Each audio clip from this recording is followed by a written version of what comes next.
Psicoflix, episodio 319.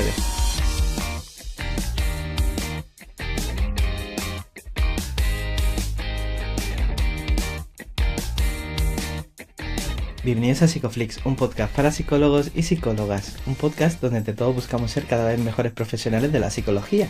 Aquí hablamos de todas las estrategias, técnicas y noticias de la psicología contemporánea, pero siempre con la evidencia científica que nos gusta defender. Hoy estamos emitiendo nuestro episodio número 318, en el que vamos a hablar del libro Casos clínicos desde las terapias contextuales. Pero antes, recordaros que en psicoflix.com podéis registraros y acceder a la newsletter gratuita para estar al día de todas nuestras novedades. Bueno, bienvenidos al podcast, muchas gracias por estar aquí de nuevo una semana más. Yo soy Ye. ¿Qué tal, Darío? ¿Cómo estás? Hola, Ye, pues tengo frío, la verdad. Estoy con frío, me noto como que ya mismo voy a tener que poner la mantita. La gente no lo sabe, pero a veces me pongo aquí una mantita Yo para también. que, en fin, sobreviva. Bueno, pues Ye, no hay muchos avisos, salvo una novedad. Tenemos un webinar en abierto el día 15 de diciembre, si no recuerdo mal. La gente podrá apuntarse a través del correo, dejaremos también en redes un enlace por ahí. Es un webinar al que le tengo relativo respeto porque lo doy yo. Vamos a hablar de los miedos como terapeuta, los primeros miedos, mi primer miedo. He querido titularlo, estoy contentísimo porque, bueno, me da miedo. Así que por eso conecta. Y ya hoy también tenemos un episodio especial. Creo que nunca habíamos tenido a tanta gente dentro de Riverside hoy para grabar, así que cuéntanos, bueno, aunque ahora se presentarán, ¿qué tenemos por aquí? Mira, hoy estamos muy contentos de tener por aquí a Luis Valero, a Antonio Ruiz García y a Davinia María Resurrección. Bienvenidos, bienvenidas. Bienvenido, bienvenida, ¿qué tal? ¿Qué os parece si dais una bio de estas que se ponen en LinkedIn? Empezamos por Davinia, que la tengo así a mi izquierda, y además fue a la primera que conocí en toda mi vida, de los que estamos aquí. No, bueno, ayer primero, Bueno, pero no te pases. poco antes, poco antes. Davinia, cuéntanos, danos una bio tuya. Pues yo soy profesora de la Universidad Loyola Andalucía, soy profesora titular y soy experta en tratamiento psicológico y en este caso pues tuve la suerte de conocer a Antonio y Luis, que fue profesor mío cuando todavía existía la licenciatura en psicología y luego en el máster. Y bueno, con Antonio Ruiz que me une una gran amistad y pudimos montarnos en este proyecto. Y aparte de eso, pues me dedico un poco a investigar sobre todo en temas relacionados en la salud en la mujer. Suelo tener estudios relacionados con diferencias de género, intentando centrar un poco en cuáles son las características propias de la mujer en enfermedades clásicas, estilo enfermedad cardiovascular, diabetes. Ahora también estamos en un proyecto de maternidad. Entonces, he ido virando un poco, aparte del tema del tratamiento, a su aplicación más en ámbitos de salud. Es súper interesante, no hemos tocado ese tema, ya te daremos otro Un toque para que te toquecillo. venga otro día. Muchas gracias, David. Y Antonio, ¿qué te parece si Pues, te presentas? pues me parece estupendo. Pues bueno, yo soy Antonio Ruiz, aquí, pues como bien dice, nos conocemos todos. Ya he tenido la suerte de estar con vosotros en otras ocasiones, también con Juanjo en otro podcast y tal, y bueno, hacía tiempo que no estábamos en este formato, o sea que bien, que es agradable. Yo soy profesor en la Universidad de Córdoba y bueno, profesor ante doctor.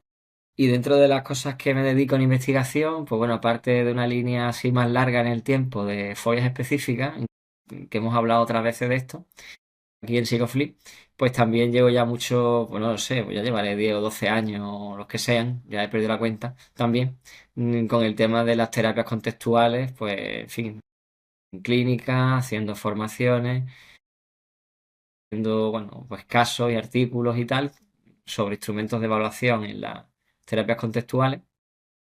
Y ahora, bueno, pues en este libro, ¿no?, que nos trae aquí hoy. Gracias, Antonio. Pues Luis, quedas tú, lo mejor para el final, ¿no? Buenas o buenos días, buenas tardes a todos, según cuando nos oigan. Yo soy Luis Valero, profesor, soy catedrático en la Universidad de Málaga y llevo ya aquí muchísimos años y algunos de vosotros ya, o de los que no escuchen, seguro que a lo mejor le he dado clase. Últimamente lo que estoy dirigiendo el último año es el máster de Psicología General Sanitaria, aparte de dirigir muchos TFG, TFM y demás. Y bueno, he tratado muchísimos temas, siempre dentro del análisis de conducta. Ya esa es un poco la línea y sobre todo desde que aparecieron pues las terapias contextuales de tercera generación. En principio comenzamos con la terapia de aceptación y compromiso, pero pronto bueno, pues vi que realmente para mí la mejor es la psicoterapia analítica funcional y en la que directamente más hemos investigado y hemos publicado varios libros y bueno, el último es precisamente este libro de muchos casos clínicos que se veía como una necesidad para muchos alumnos, alumnos que terminan, alumnos del máster, que realmente no tienen ejemplos de cómo realmente llevar a cabo en plan así muy detalladamente con las distintas terapias contextuales. Entonces, pues ahí ha surgido ese libro y estamos en esa temática, en las terapias contextuales, haciendo de todo. Qué gusto teneros aquí a los tres.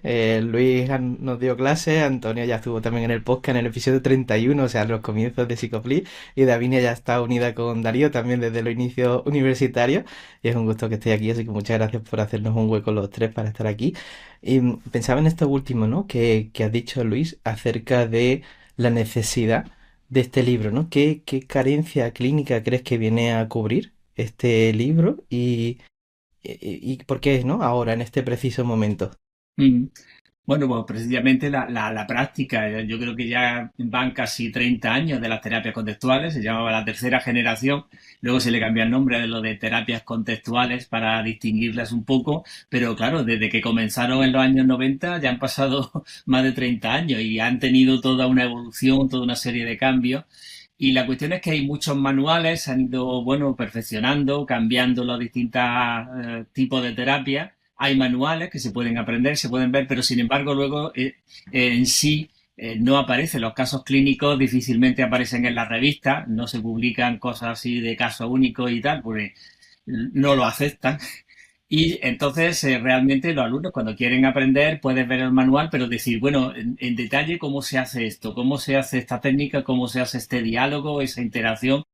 De manera que, bueno, pues consideramos que podía ser un buen elemento, un buen instrumento para aprender el mostrar en detalle. O sea, hay casos donde se va describiendo punto a punto y con diálogos, con ejemplos, todo en la evolución de los casos. Y ya no solo tener datos pre, post y ver la eficacia que tiene esa terapia en el caso individual, sino el hecho de detallar exactamente cómo se va haciendo paso a paso en cada una de las terapias, que tienen muchos puntos comunes, pero otros divergentes. Y de esa manera, pues en el libro aparecen, no sé si son como 20 casos diferentes, con lo cual hay un amplio rango de posibles problemas y posibles terapias que puedan ayudar a muchos, a las consultas que puedan estar leyendo, pues eso, muchísimos nuevos psicólogos. Siempre pienso que es difícil hacer un libro así porque hay que poner etiquetas diagnósticas que en las contextuales no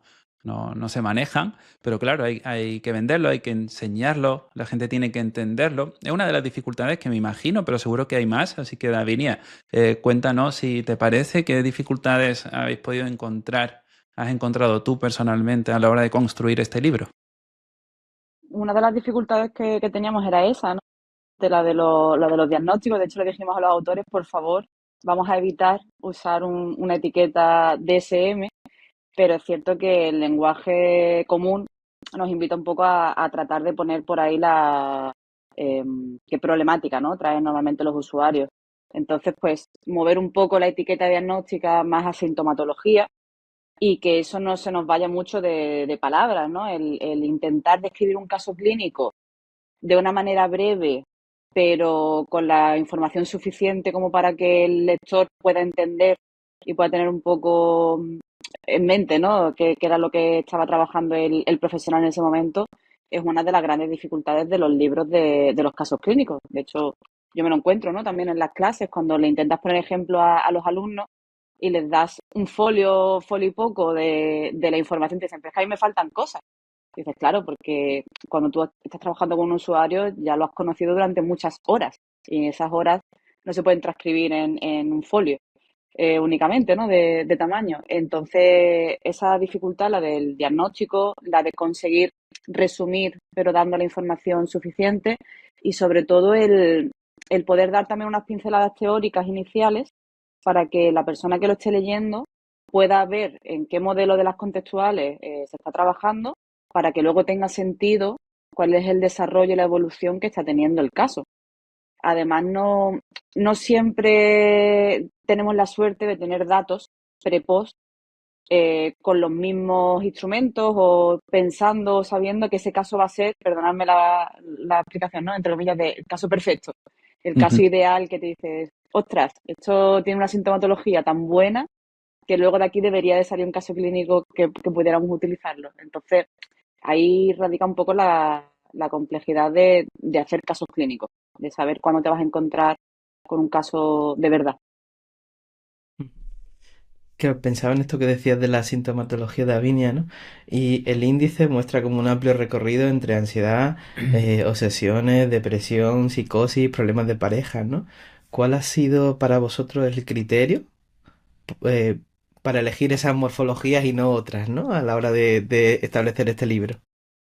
Pues un poco que hubiera de todo, que no fuera solo casos de sintomatología, pues no sé, depresiva o sintomatología ansiosa, tuviéramos un abanico de problemáticas que sirvieran al final de ejemplo real y que tuvieran esas evaluaciones de las que estábamos hablando, ¿no? Otro de los puntos que queremos transmitir también con el libro de casos es que es necesario realizar una evaluación fiel, buena, con instrumentos apropiados.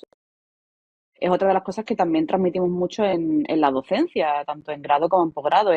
Oye, tú tienes que evaluar y tener, de alguna forma, no tiene que ser toda una evaluación cuantitativa, pero tú tienes que tener datos como psicólogo profesional de cuál es la mejora, dónde realmente existe mejora, para que tú luego tengas tu feedback, ¿no? De saber si está bien o mal hecho el proceso terapéutico. Entonces, ese era también otro de los puntos que teníamos para seleccionar esos casos, que los compañeros que estaban participando nos pudieran facilitar esa info. Antonio, te he visto que ibas a decir algo, si quieres Sí, no, continuar. sí. Bueno, los criterios son esos, pero también resaltar, ¿no? Que ha habido como, que lo hemos comentado en las presentaciones también Luis y yo cuando hemos estado, el tema de cómo ha estado vedado o tapado, ¿no? El espacio de tratamiento en la psicosis, ¿no? Por parte de los psicólogos. Entonces, bueno, también dentro de que hay una gama amplia de casos, como habéis estado describiendo, pues también nos encontramos estos casos, estas intervenciones en estos casos con problemas, bueno, pues del orden psicótico, donde se ve cómo se produce una mejora en la sintomatología que presentan y sobre todo de cara a llevar una vida valiosa, ¿vale? Donde poder desarrollarse a fin de cuentas, ¿no? Que bueno, que estamos ahora hablando de sintomatología, pero sabemos que eso no es lo importante. O sea, lo importante es cómo, pero es una manera de entendernos. De hecho, digamos profesionalmente, porque en una de las presentaciones nos decía un chico que aparecía alguna etiqueta en algún sitio, ¿no? Diagnóstica. Pero claro, es inevitable porque al final es una forma de comunicar aunque expliques otras cosas, ¿no? Pero lo que es resaltable, importante es cómo con esos problemas que pueden estar presentando pues bueno, las personas, en este caso del capítulo que sea, ¿no? Cómo con eso, con sus problemas, pues pueden tener vidas valiosas, pues más ajustadas o más plenas que le hagan estar vinculados, ¿no? A aquellas cosas que les importan y a aquellas cosas que le dan en definitiva pues ese sentido vital que muchas veces se pierde cuando se centra la gente precisamente en los problemas, en resolverlos, ¿no? Bueno, los problemas del control y todas estas cuestiones que ya sabemos, ¿no? Entonces, es valioso por eso. Entonces, tenemos una serie de casos muy variados. Hemos tenido la suerte de que nos haya realizado el prólogo del libro Mavisai. La verdad es que ha sido fabuloso.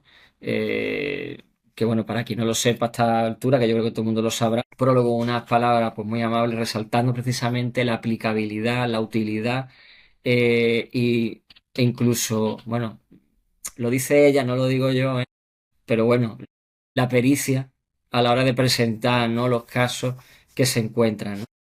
Y la verdad que estamos satisfechos con el resultado final. Ha sido un tiempo de trabajo largo y se está viendo en el interés que está generando en alumnos, en profesionales, incluso en profesores universitarios, con los que, bueno, supongo que todos, pero yo particularmente con compañeros, estaban muy atentos a cuándo iba a salir el libro y que estaban pendientes, ¿no? De pedirlo, incluso, ¿no? Y comprarlo ellos para ellos mismos. Por lo cual, desde el punto de vista no sé, de la satisfacción, ¿no? Dice, bueno, pues ha hecho uno algo que es importante y la gente lo está valorando así. Está rellenando un hueco que no estaba cubierto quizás en este momento, como ha comentado bien Luis y Davinia, ¿no? Ujú. Luis, Sí, yo cuéntanos. quería comentar un poco lo que ha dicho Davinia. Si al principio no había ninguna restricción, precisamente lo contrario de lo que suele ser la revista. El hecho era fundamentalmente de tener un ejemplo de cada una de las terapias contextuales típicas, de forma que ahí a los autores se les ha dado vía libre de decir, bueno, pues pon 2 casos, le dábamos un esquema desarrollado para que más o menos estuvieran todos los capítulos similares, pero la cuestión fundamental es que sea dentro de esa terapia para que a lo largo de las sesiones se fueran explicando cómo se iba haciendo todo ese proceso y poder distinguir unas de otras, daba igual el tipo de categoría, ¿no? Luego, en otro sentido, que al final yo he sido casi, porque lo he revisado el libro, si no 4 veces, han sido pocas, realmente estoy como coautor en 5 de los 10 capítulos, porque al final, para darle una mínima estructura y a todo, pues al final he estado yo corrigiendo todo. Una cuestión ahí importante también para los que nos escuchan: no hay más remedio que utilizar categorías diagnósticas, es decir, si no, no nos vamos a entender con otros muchos profesionales, ¿no? O con la gente en general. Pero es muy diferente, y ahí si veis está muy delimitado, utilizar esas categorías siempre como adjetivo. Es decir, siempre va a aparecer problemas de psicosis, no psicótico, ¿sabes? O problemas de ansiedad, ¿eh? O características de trastorno de personalidad, pero no que la persona sea un telepe. Es decir, que se utiliza el vocabulario y está muy revisado de manera que sea entendible y se aplica pues esas categorías precisamente como adjetivo. Lo recomendaría siempre cuando los psicólogos o demás, si quieren ser un poco sistemáticos y hagan informes, utilizar esas categorías, no hay problema, sino esta persona presenta tal tipo de características o compatibles con un problema de ansiedad generalizada. Es decir, la persona tal tiene un problema de ansiedad generalizada. Es bien diferente. Entonces, en ese sentido está todo muy descrito, muy operacional en muchos de los casos, con esquemas, con ejemplos. Y una característica más del libro que no se ha dicho hasta ahora también es que con ese enfoque muy práctico aparecen también ahí 14 o 15 anexos de cuestionarios, es decir, de instrumentos que cuando vamos a evaluar y tener un cambio pre-post al menos de tipo cuantitativo, pues dentro de las terapias contextuales se han ideado y se han utilizado ya muchos cuestionarios específicos del propio reforzamiento, de la propia escala conductuales, sobre el problema del yo, etcétera, que han ido surgiendo en cada una de las terapias. Y entonces eso está muy disperso, e incluso como hemos trabajado en los temas, algunos de esos cuestionarios los hemos variado nosotros, en otros hemos pedido permiso a los autores que ya estaban en castellano. Entonces hay ahí una buena cantidad de instrumentos listos para utilizar, donde aparece cómo es el instrumento, cómo se corrige, qué puntuaciones son las estándares, etcétera, de manera que no tienes que ir buscando pues por las distintas revistas o algún libro, etcétera, donde encontrar. Y ahora, ¿cómo evalúo ese problema del yo? ¿Cómo evalúo los reforzadores del individuo? ¿Cómo evalúo la terapia de pareja? Y ya hay ahí bastantes ejemplos de cómo hacerlo, con lo cual es un añadido más que los libros no suelen tener. Como digo, muchos libros de terapia que a veces son eso, muy conceptuales, son manuales, pero el andar ya y poner los pies en tierra y decir cómo lo hago exactamente, cómo lo mido, qué hago, pues a lo mejor es lo que viene a llenar este libro. Mm. Es muy ilustrativo y estoy seguro de que a mucha gente le va a ayudar. Pienso en el exafle existencial de Juanjo que está por ahí. Algún día se vendrá a hablar de eso completamente. Pero justo también pensando en Juanjo, pensaba en las dificultades que tienen los autores a la hora de documentar un caso clínico y también coordinarse con vosotros. Y esta pregunta que va dirigida a Davinia me parece muy importantísima porque estoy seguro de que hay mucha gente por ahí que a lo mejor le gustaría poder trabajar en un libro así. No todos los casos se documentan como para publicarlos. Yo pienso en mis casos y no están documentados para eso. Pienso en mis casos documentados para mí, para hacer bien mi trabajo. Y si alguien me pidiera, vamos a documentarlo, sería muy difícil. Entonces entiendo que puede haber personas que ya estén documentando sus casos porque van a Ujú. publicar. Así que, Davinia, cuéntanos un poco cómo es todo ese proceso. Hombre, yo creo que el primer punto y el más importante siempre es la parte ética. Nuestro usuario en la clínica tiene que saber que existe la posibilidad de poder utilizar su caso como un caso que se pueda publicar. Entonces, cuando nosotros hagamos ese consentimiento informado inicial en el proceso terapéutico, que podamos añadir esa cláusula quizás de si el caso se puede utilizar dentro pues, de un congreso o en este caso pues para ilustrarlo en una publicación, bien sea en una revista o en un libro. Si nuestro usuario acepta, luego pues mantener toda la parte ética, ¿no? De confidencialidad, anonimización, perdón, de los datos para que esa persona no pueda identificarse ni nadie que lo conozca. Y una vez que estamos en ese proceso, ya hemos aceptado con nuestro usuario esa posible participación, esa posible explicación de su caso, luego lo que tenemos que pensar es cómo le podría contar yo este caso si estuviera haciendo una sesión clínica a otro compañero. O sea, en la narrativa en muchas ocasiones no necesitamos anotar toda la información, sino si yo estuviera en una discusión de casos clínicos, ¿cómo le contaría yo a otro compañero psicólogo de profesión qué es lo que me está sucediendo y cuáles son los siguientes pasos que yo voy a tomar? Si yo luego quiero hacer ese proceso de publicación, ya es la redacción, es decir, escoger, como estaba diciendo Luis, esa sintomatología, cómo conozco esa sintomatología. Entonces, realmente el proceso de evaluación ya lo estoy haciendo, porque si estamos dentro de esta corriente de terapias contextuales o si estamos en otra corriente, deberíamos de estar, deberemos conocer esos instrumentos de evaluación y utilizarlos tanto en el inicio como en el final, ¿no? Ese famoso pre-post. Y si ya luego tenemos un seguimiento, pues fantástico.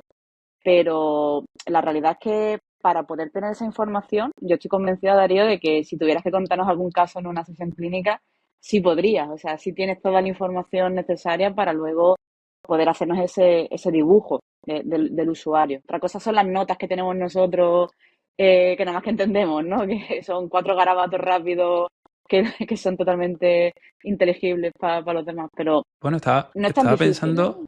estaba pensando justo en que ahora, yo, por ejemplo, grabo las sesiones y las transcribo con inteligencia artificial, entonces desde hace un par de meses tengo muchísima más documentación, entonces tal vez ahí, pues eso os sirva, ¿no? De mucha utilidad. Claro, el tema de la inteligencia artificial, esa sería otra parte ética a tener en cuenta, porque ¿dónde se está volcando esa información? O sea, si realmente la herramienta de inteligencia artificial, ¿qué está haciendo con esos datos? Ujú. Ese sería otro melón, ¿no? Para abrir otro debate súper interesante. La gente que ahora le cuenta todo a ChatGPT Bueno, y a eso ver qué se sería hace otro con esa punto. información. Claro, por eso. Mm. Eh, creo En que teoría, en teoría, estas herramientas tienen un filtro, no transcriben y no se utilizan para modelar el lenguaje, ¿no? El lenguaje, no, la tecnología que hay debajo, ¿no? El modelo de lenguaje que hay debajo, ujú. tú puedes filtrarlo. En teoría, siempre decimos en teoría porque, claro, tú puedes tener tus datos en un Google Drive y un día pues se filtran todos. Los puedes tener en Hacienda y se filtran todos. Quiero decir que esto echa la ley, echa la trampa. No, pero me parece interesante lo que se viene con toda esa documentación, que pensaba en mi caso, digo, seguro que hay mucha gente que también esté almacenando todo eso, aunque luego las borro, pero Claro, Una vez subido eso, ya no. claro. Una vez subido ya no tiene solución. se puede procesar en un ordenador, en un servidor privado, con tu propio modelo, si utiliza una tarjeta gráfica. Entonces no hay problema, pero todo se hace encriptado. Todas las herramientas de gestión clínica, EOLO, Doctoralia, utilizan software de transcripción de inteligencia artificial y utilizan el mismo encriptado. Y además nos utilizan esos datos para entrenar el modelo de lenguaje. Yo digo que en teoría está controlado, pero bueno, de la teoría a la práctica uno nunca sabe. Yo sigo siendo muy de papel y lápiz en las consultas, por lo menos. Coger eso, 3, 4 notas y luego recordar también un poco la sesión, ¿no? que he tenido y trabajar en base a lo que yo también creo que he hecho. Creo que también es otro punto terapéutico. Una cosa es lo que sé que he hecho y otra cosa es lo que yo recuerdo que estoy haciendo con mi usuario. Porque a lo mejor creemos que la técnica está bien aplicada o que el discurso que estoy teniendo con el usuario está súper bien hecho y luego lo escucho y está mal. Entonces ahora como creo que es otro entresijo más, ¿no? El cómo vuelvo a aprender de lo que he hecho y retomo la siguiente sesión. Creo que es muy interesante. Yo al menos todavía no estoy en ese punto tan avanzado como tú, Darío. Yo estoy más, Bueno, yo que soy un friki, yo no... un poco en piedra todavía. Bueno, la Bueno, grabación de las sí, sesiones en cualquier formato, pues es verdad que te da mucha información, porque al final puedes detectar, sobre todo, por ejemplo, que supongo que es lo que iba a decir Luis, si no, pues lo introduzco yo, lo del tema en FAP y tal, pues bueno, para detectar y poder registrar todo este tipo de conductas clínicamente relevantes, ¿no? Pues, hombre, pues muy difícil estar en la sesión de terapia y poder registrar además cuando eso pasa y hace falta un poco mecanizar de alguna manera, ¿no? Para poder contar, ¿no? Cuando aparecen o se reducen qué conducta relevante o qué ocurre, ¿no? Pero bueno, que es verdad que es un hándicap añadido, porque es verdad que muchas veces cuando estamos en consulta, pues cuando tienes varios pacientes, muchos pacientes, es difícil hacer eso porque no puede. Necesitaría un equipo importante para hacer eso. Hombre, sistematizarlo a lo mejor mediante una herramienta como esta con las protecciones necesarias, pues puede ayudar, ¿no? Pero sobre los casos, un poco abundando en lo que se dice, ¿no? En realidad, uno va trabajando el caso y va tomando sus notas, va perfilando aquellas cosas que se dicen, tal, y después, claro, cualquier caso que uno va a escribir tiene una reelaboración desde las notas que uno tiene. Aunque lo tengas transcrito entero, aunque lo tuvieras transcrito entero, necesitas hacer una reelaboración, porque para enseñar a alguien tampoco a lo mejor le vale ver una transcripción completa de una sesión así sin más ni más. Hace falta alguna elaboración donde se explique, o sea, una explicación que acompañe esto, ¿no? Entonces, que no es solamente el hecho de ver, es que claro, hace falta que vaya con alguna explicación acompañándolo. Sí, no te quedaría solo con la morfología, exacto, ¿no? Porque el Claro, clínico tiene un claro, para qué de muchas de las cosas que hace y eso exacto. no lo pilla la IA. Dime, Luis. claro. Si le sirve para otros oyentes que estén aprendiendo o lo que tú dices, Darío, de cómo ahora estructurar lo que hace, un poco las recomendaciones que le doy a los alumnos que hacemos en el máster, que dirijo casos clínicos también y luego lo presenta como TFM en plan formal y tal. En principio va a ser una buena evaluación, unas 2, 3 sesiones como mucho, evaluar a ver qué pasa. Utilizar algunos instrumentos estandarizados y algunos de los de tipo conductual según lo que vaya a utilizar. Si va más bien de FAB o de ACT o de terapia de pareja o de DBT, según lo que vaya a utilizar, que considere, pero a partir de ahí hacer un análisis funcional, es decir, qué es lo que le pasa a esta persona.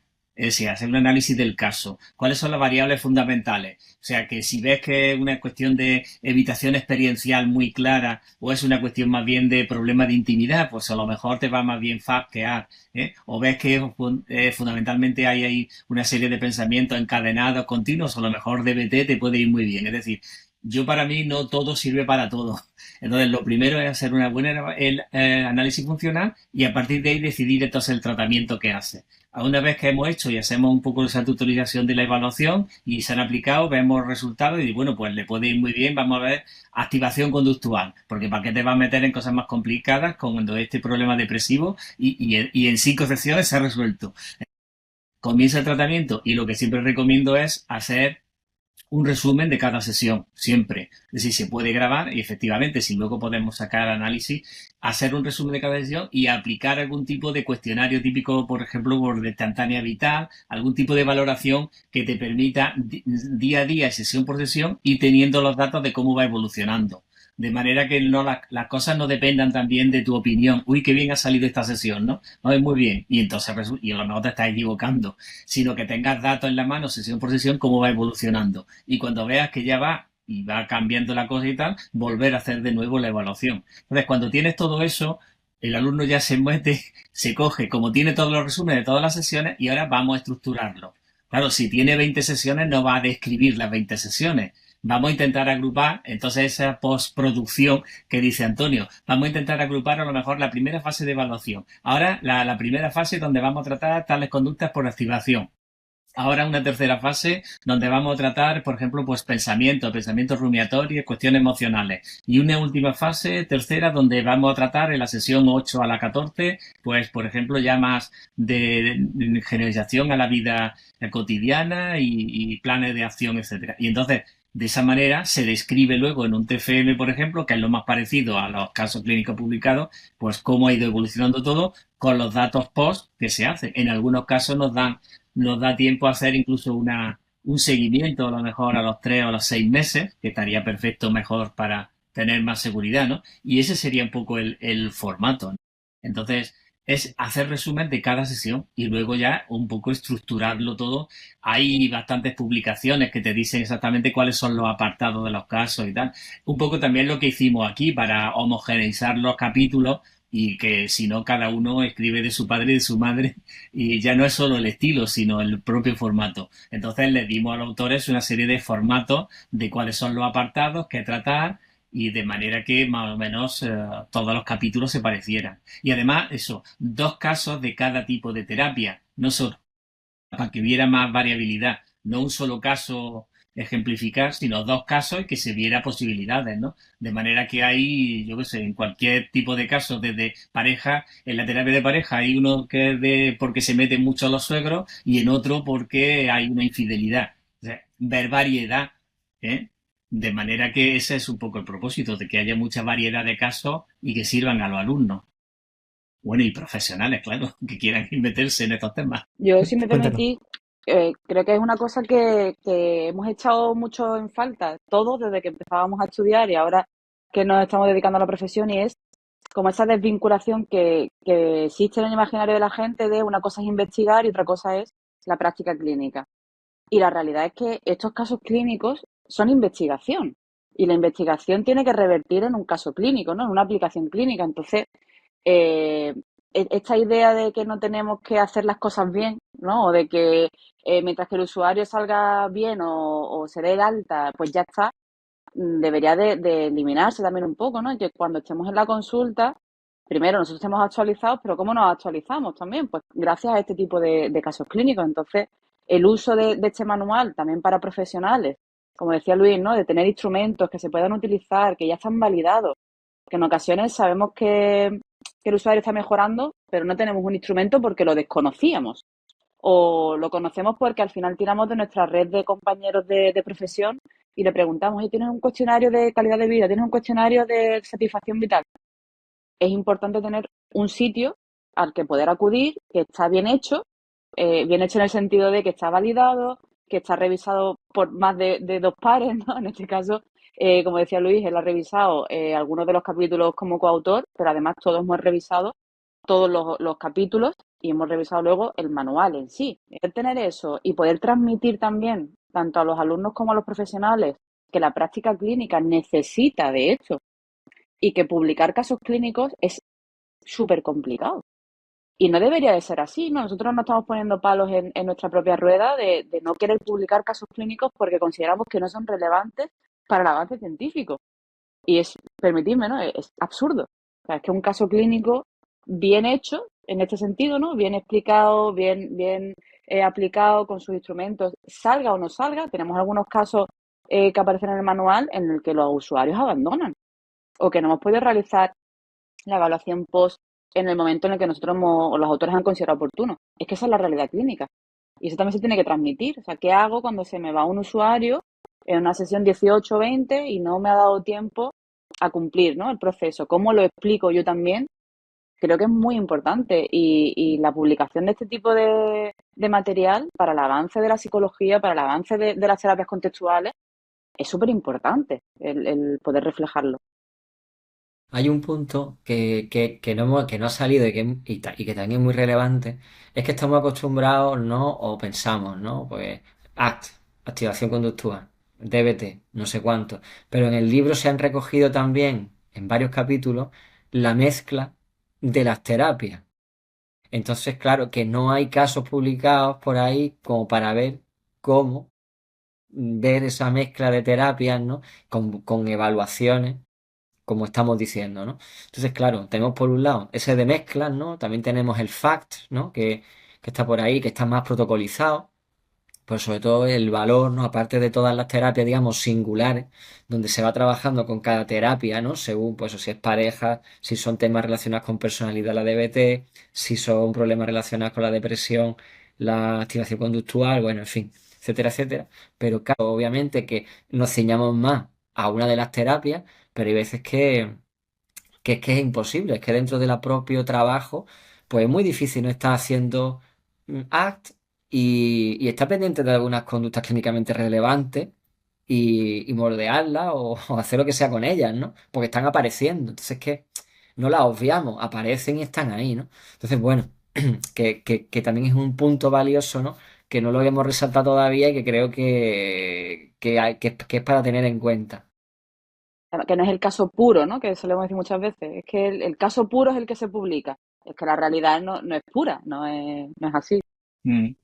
Hay otro aspecto también importante en el libro que todavía no hemos mencionado, y es que hay varios capítulos de la aplicación de las terapias conductuales en grupo, que es fundamental. Es decir, porque la gente que trabaja muchas veces en la seguridad social o en otro tipo de actividades más comunitarias, en grupos, etcétera, y dice, bueno, ¿y esto cómo lo aplico yo en grupo? Esto está muy bien hablando con una persona y poniéndole metáforas y todos los ejercicios, pero dice, ¿ahora cómo lo hago con 10 personas al tiempo? ¿Y cómo lo hago a lo mejor con personas que están en recuperación, en psicosis y demás? Y entonces hay varios capítulos precisamente muy interesantes de cómo se llega a aplicar y cómo se puede estar haciendo, ¿no? De manera que realmente es una gran herramienta para maximizar el trabajo de los psicólogos. Es decir, hay que considerar que en las situaciones públicas estar haciendo una terapia vis a vis, uno a uno, eso es un coste elevadísimo y no tiene mucho sentido. En cambio, los que están trabajando y si quieren hacerlo en grupo en esas situaciones, realmente tienen herramientas con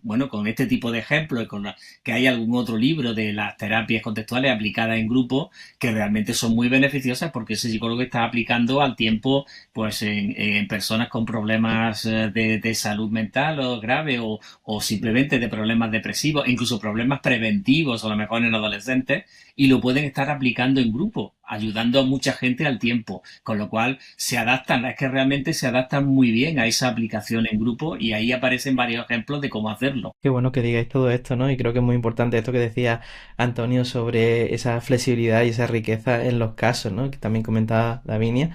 Y nosotros como terapeutas, ¿no? Cuando uno empieza a ejercer, la terapia genera mucha incertidumbre y como terapeutas tendemos a pegarnos muchas reglas, ¿no? Y me gusta mucho que el libro no sea solamente pues una plantilla, sino una brújula para empezar a ejercer, ¿no?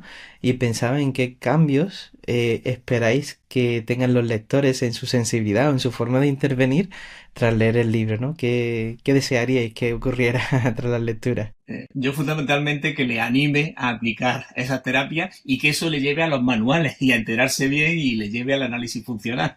Es decir, que sea un aperitivo de decir, uy, qué bien está, qué caso más bonito, bien, pues tengo uno parecido. Y de ahí se líe y empiece a absorber todos los manuales, que afortunadamente están traducidos al castellano de casi todas, o sea que realmente no podemos decir, uy, es que se desconocen. Y en España realmente hay mucho desconocimiento en muchos sitios y la gente no conoce. Hace algunos años hicieron una encuesta también sobre los psicólogos, a partir del COP también, de qué conocían de las terapias contextuales. Y es que si es un 5%, la mayoría de los psicólogos no conocen y llevan 30 años estas terapias.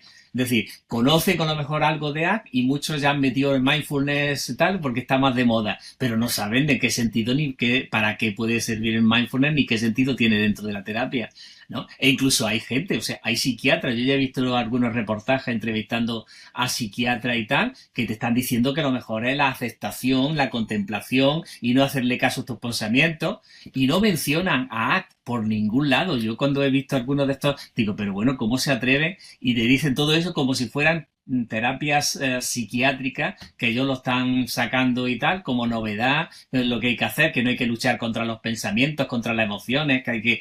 Digo, pero si esto es crear, pero no la mencionan, ni dicen de dónde han sacado toda esa idea, ¿no? Entonces, se están apropiando de cosas que son más famosas, más conocidas, pero realmente los psicólogos no los damos a conocer o no se conocen entre los psicólogos. Sí, Bueno, se pues yo apropian como en forma. perdón. Sí, Como se apropian. expectativa, aparte de eso que comenta Luis, hombre, sobre todo, no que sea mm, no como un libro de recetas, porque eso no es posible, pero sí que te dé una orientación sobre cómo abordar y que te dé buenas ideas.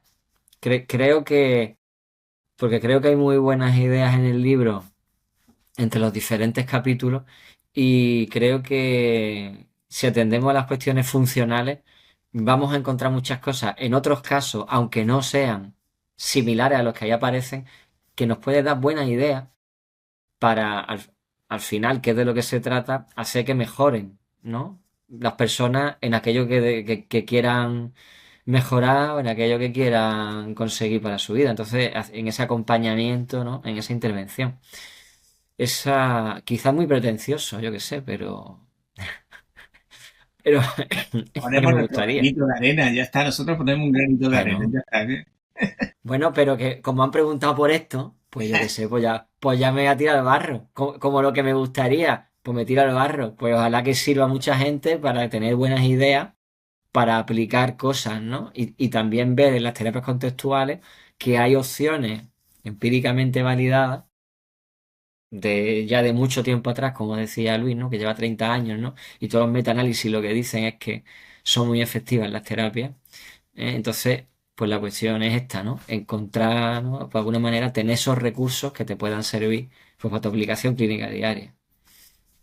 Yo si me pongo un poco ahora en la chaqueta de profe, ¿no? Si me salgo un poco de la de clínica y me voy a la de profe, creo que este manual puede permitirnos enseñar cosas que de otra forma son muy complicadas. O sea, todo el mundo no tiene la suerte o no tiene la experiencia de haber estado trabajando con terapias contextuales, me refiero a profesores, que luego puedan transmitir este tipo de información a sus alumnos. Es también una forma de darle una herramienta tanto al profesor como al alumno para poder descubrir esto, más allá de la creatividad que estaba comentando Antonio, que creo que es súper importante en el proceso terapéutico, el poder leer casos clínicos nos ayuda a tener ideas que de otra forma no las tendríamos. A nivel de enseñanza, tener un manual de casos clínicos es lo que todos queremos. O sea, por favor, vamos a poder leer, vamos a trabajar este caso todos juntos, porque tenemos la suerte de que unos compañeros lo han redactado bien, nos están explicando, e incluso puedes pararte, ¿no? Puedes enseñarles solo la evaluación y preguntarle a los alumnos, oye, ¿vosotros qué haríais? ¿O qué modelo utilizaríais incluso? ¿O qué os resulta clínicamente relevante? ¿O hacia dónde tiraríais? Y luego, además, lo tienes resuelto desde esa perspectiva, que no tiene por qué ser la única. Y eso también te ayuda a abrir de nuevo la parte creativa del proceso terapéutico. ¿Y esto cómo lo harías desde otra? ¿Cómo harías esto desde A, que en el libro está resuelto desde DBT? Por lo que sea, ¿no? Y generas ahí también una actividad que es buenísima a nivel docente. Entonces, creo que este libro puede ayudar a muchos compañeros a abrir un poco, ¿no? A iluminar esa bombilla que en ocasiones nos resulta difícil y poder transmitir tanta información.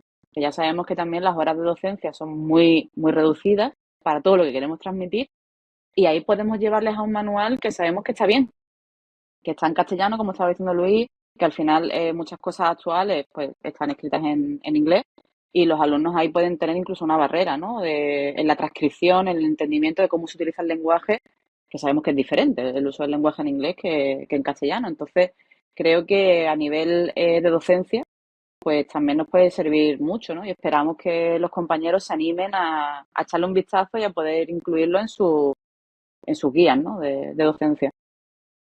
Y para los propios terapeutas, porque no se encuentran estas cosas y te encuentras algo en inglés y, en fin, como van... A No ver, pero se es que hay que ven. ponerse en situación. La gente tiene, o sea, va con sus casos, con su historia, y a lo mejor no se puede parar a intentar, porque, en fin, a no ser que haya gente muy valiosa leyendo en inglés, pues el común de los mortales, pues que están en la consulta, pues, en fin, hay que ponérselo fácil. Pues mira, aquí lo tiene en español y lo puede consultar. Pensaba en ese 5% que conocen las contextuales y que seguramente son los que escuchan Psicoflix, porque, en fin.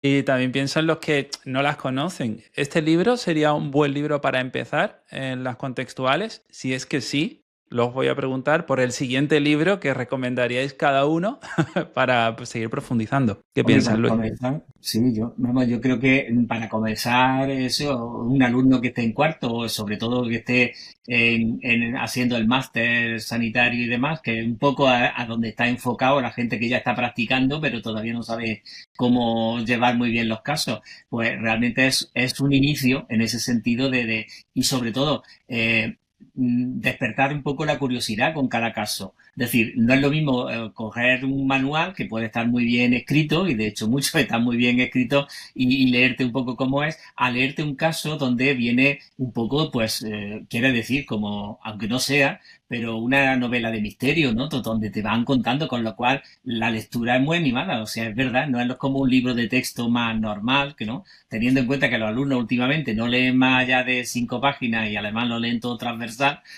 No le puede enviar un artículo entero de 20 páginas porque no se lo leen. Entonces, la cuestión es que leerse capítulo así, por lo menos te lleva esa curiosidad, esa intriga, porque te van narrando en cada caso, pues, muchas veces con lujo de detalles, cómo son, sus características de vida, los problemas, y en muchos casos también con diálogos de cómo se va produciendo también esa interacción terapéutica, con lo cual, digamos, es como más dinámico, más atractivo, digamos, para cualquiera, que no leer un manual más técnico, ¿no? Ahora, Sí. lo que tiene que realmente, como decía antes, despertar el interés para, a partir de ahí, irte a los manuales y leerte los manuales ya. ¿Cuál? Luis, mójate con uno. ¿Cuál recomendamos? ¿Cuál sería el siguiente manual? Es que este hace introducción Es que a depende. muchos conceptos. Mójate con uno, Luis. Ese que tú Hombre, dirías, si no empiezas. Si vais al de FAB, pues el de 2009 que tradujimos está traducido en 2023. Hombre, yo esperaba recomendar tu libro, es que si no. Ahí de FAB.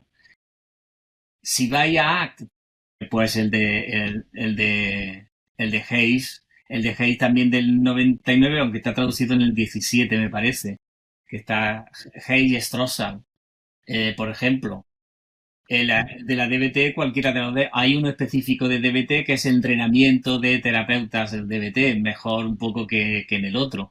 El de terapia familiar sistémica, más bien el de Barraca, porque no está traducido, de los pocos que no están traducidos al castellano. ¿Y quién faltaría más? Bueno, yo te pedí uno, ya me has dado un montón, o sea, está muy bien. Uno de cada uno así un poco de cada uno. De todas formas, también los de estos están revisados, todos los capítulos revisados con detenimiento, todas las referencias bibliográficas, e hemos intentado en todos aquellos libros todos aquellos que están traducidos, ponerlo en castellano, es decir, de manera que se vaya al castellano, porque muchas veces busca las referencias y están los libros y los artículos puestos en inglés y tal, y hay versiones, de muchos de esos libros hay versiones en castellano, con lo cual, entonces, yo lo que sí diría siempre es irse al manual original de los autores, aunque nosotros tengamos también publicado, pero no muchas veces libros que hay de refritos de autoayuda. Hayes tiene 2 o 3 libros de autoayuda, que eso está para el público general, no es técnico. Entonces, irse a los manuales originales buenos de cada autor. Bueno, Antonio, Pues sí. ¿tú qué nos recomiendas? Yo, aparte de los originales, también hay otros manuales. Estoy pensando, por ejemplo, en ACT, ¿no? El de Harris, ¿no? Este último, no sé, creo que es el último, ¿no? El de Hazlo Simple, ¿no? Sí. Entonces, bueno, Sí. es un manual. Pero pues, demasiado simple para mí. Bueno, sí, bueno, Luis. A eso Pero- me refería, pero- la diferencia. O Claro. sea, es diferente. Pero te público permite general conocer, al te permite técnico. estrategias también. O sea, obviamente hay que leerse las cosas que hay que leerse, pero bueno, también reciente el enfoque que le da, la verdad que resulta muy explicativo, pero hay que conocer las bases, porque si no estás cojo. Digo ya, aparte de lo que se ha recomendado, porque lo recomiendo también, pero aparte de lo que se ha Ujú. recomendado, por ejemplo que es un manual que es interesante. Sí, se mueve bien en términos medios y De FAB. favorece. De FAB acaban de publicar también ahora, este mes pasado, el FAB Hazlo Simple. Pues Sí, si no lo sí, conocía yo. Ah, sí. También No lo traducido, conocía. pero Ah, bueno, no conocía. Tendremos que hablar sí, de sí, eso. sí, acaban Y de publicarlo también en ABA, creo que ha sido, ABA España. ujú. Pero que yo diría iros primero al manual primero del 91 o luego el del 2009, son los dos buenos. Entonces, a eso me refiero. O sea, para darlo a conocer o tal, vale, pero para un profesional que quiera formarse y quiera saberlo bien, irse a los buenos originales. Davini, Sí, sí, ¿alguno que estamos de tú acuerdo. también quieras recomendar? Yo es que, de hecho, a mis alumnos cuando les consigo ya que le pica un poco el gusanito de todo esto, el que les recomiendo es el de hazlo simple, principalmente porque lo que quiero es que no les genere rechazo el hecho de tener que irse a un manual que a lo mejor les puede resultar un poco más tosco, que luego no lo es. Pero de primera, si tú le enseñas ese manual, que como decía Antonio, tiene muchos recursos, que al final, al principio de la práctica clínica, como decía Jay, queremos reglas. Queremos tener las cosas como un poco bajo control y quizá este tipo de ayuda les hace ver que pueden existir reglas, pero que la realidad es que el mundo no se va a basar en esas reglas. Pero les da cierta seguridad, les da cierta idea de tener los pies en el suelo.